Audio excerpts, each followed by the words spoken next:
السلام علیکم ویورز، امید کرتی ہوں سب خیریت سے ہوں گے۔ ہمارا ترجمہ القرآن کا سلسلہ جاری ہے۔ ہم نے سورہ بقرہ کے 4 رکوع پڑھ لیے ہیں۔ آج ہم 5واں رکوع سٹارٹ کریں گے۔ آج ہمارا 11واں لیسن ہوگا۔ تو چلیے دیکھتے ہیں کہ اللہ پاک کیا فرماتا ہے آگے۔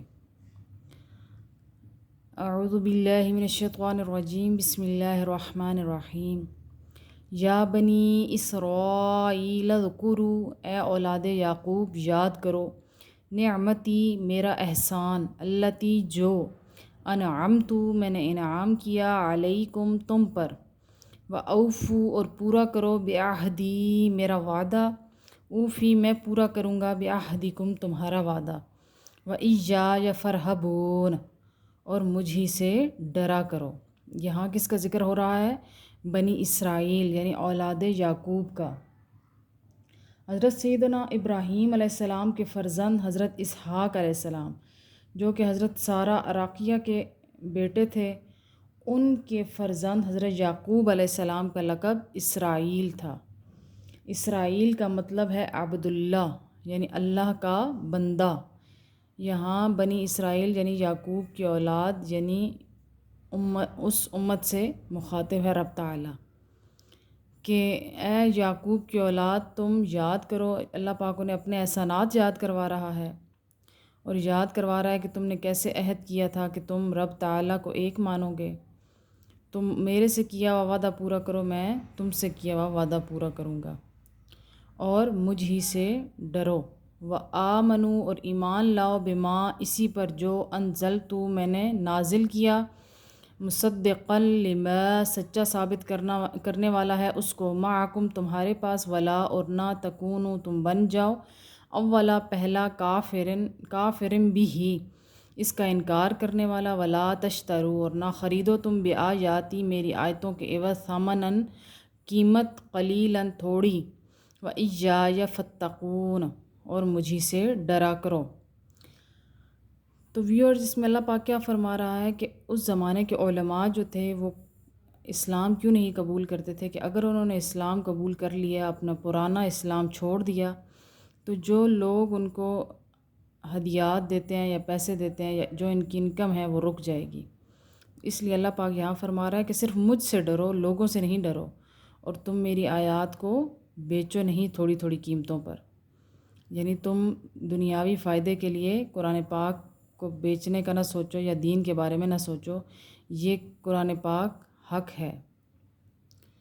تو اللہ پاک یہ فرما رہا ہے کہ جس طرح وہاں اولاد آدم کے بارے میں فرما رہا ہے، تو ہمیں اس میں سوچنے کی ضرورت ہے کہ ہم آج کیا کر رہے ہیں، کہ ہم بھی تو قرآن پاک کو نہ سمجھنے کی کوشش کرتے ہیں، صرف ہم نے ان کو سجا کے رکھ دیا، اپنے کمروں کی، اپنے گھر کی زینت بنا دیا۔ لیکن اللہ پاک ہمیں اس تعظیم کا بھی اجر دیتا ہے کہ ہمارا رب کتنا کریم ہے، کہ ہم اس کو سمجھنے کی بھی کوشش نہیں کرتے، صرف کبھی کبھار کھول کے عربی پڑھ لی یا اس کو گھروں کی زینت بنا لیا، تو رب کو ہماری وہ محبت بھی اچھی لگ جاتی ہے۔ رب تعالیٰ ہمیں توفیق عطا فرمائے کہ ہم اس کو سمجھیں۔ آگے اللہ پاک کیا فرماتا ہے؟ وَلَا تَلْبِسُوا اور نہ ملاؤ، الحق حق کو، بالباطل باطل کے ساتھ، وَتَکْتُمُوا اور چھپاؤ، اور مت چھپاؤ، الحق حق کو، وَأَنْتُمْ جب کہ تم، تعلمون جاننے والے ہو۔ اللہ پاک کیا کہتا ہے کہ حق کو باطل کے ساتھ نہ ملاؤ اور تم چھپاؤ نہیں حق کو، حالانکہ تم جانتے ہو کہ سچ کیا ہے، اس لیے تم حق کا ساتھ دو۔ آگے کیا فرما رہا ہے؟ وَأَقِیمُوا الصَّلَاةَ اور نماز قائم کرو، وَآتُوا الزَّکَاةَ اور دیا کرو زکوٰۃ، وَارْکَعُوا اور رکوع کرو، مع الراکعین رکوع کرنے والوں کے ساتھ۔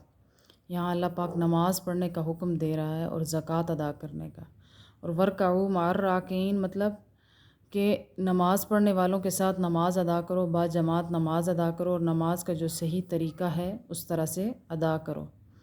اتامرون کیا تم حکم کرتے ہو، الناس لوگوں کو، بالبر نیکی کا، وتنسون اور بھلا دیتے ہو، انفسکم اپنے آپ کو، حالانکہ وانتم حالانکہ تم تتلون پڑھتے ہو، الکتاب کتاب، افلا تعقلون کیا تم نہیں سمجھتے۔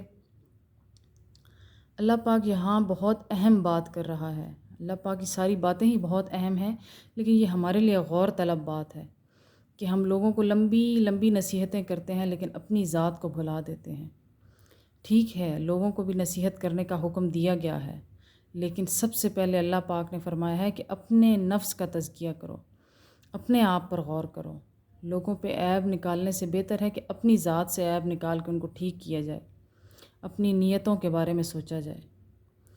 رب تعالیٰ آگے کیا فرما رہا ہے؟ وَاسْتَعِینُوا، اور مدد لو، بالصبر، صبر سے، والصلاۃ، اور نماز سے، وَإِنَّهَا، اور بے شک یہ، لَكَبِیرَةٌ، ضرور بھاری ہے، الا، مگر، علی الخاشعین، عاجزی کرنے والوں پر، الذی، جو، یظنون، یقین کرتے ہیں، انہم، بے شک وہ، ملاقات کرنے والے ہیں، ربہم، اپنے رب سے، وانہم، اور بے شک وہ، الیہ راجعون، اسی کی طرف لوٹ کر جانے والے ہیں۔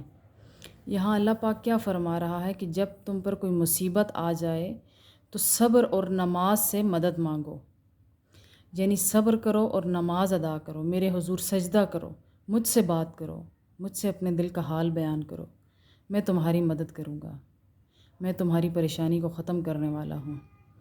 اللہ پاک فرماتا ہے یہ عاجزی کرنے والوں کے لیے ہے کہ اس ٹائم مشکل تو بہت ہوتی ہے انسان کے لیے، لیکن انسان وہی کامیاب ہے جو کہ اللہ پر یقین رکھے اور اللہ تعالیٰ کی ملاقات پر یقین رکھے کہ مجھے اسی کی طرف لوٹ کر جانا ہے۔ ہر مشکل لانے والا بھی وہی ہے اور اس کا حل دینے والا بھی وہی ہے۔ تو ویورز، مجھے امید ہے کہ آپ کو سمجھ آ رہی ہوگی انشاءاللہ۔ میری دعا ہے کہ اللہ پاک کو ہمیں قرآن پاک کو صحیح طرح سے سمجھنے اور اس پر عمل کرنے کی توفیق عطا فرمائے۔ وآخر دعوانا ان الحمد للہ رب العالمین۔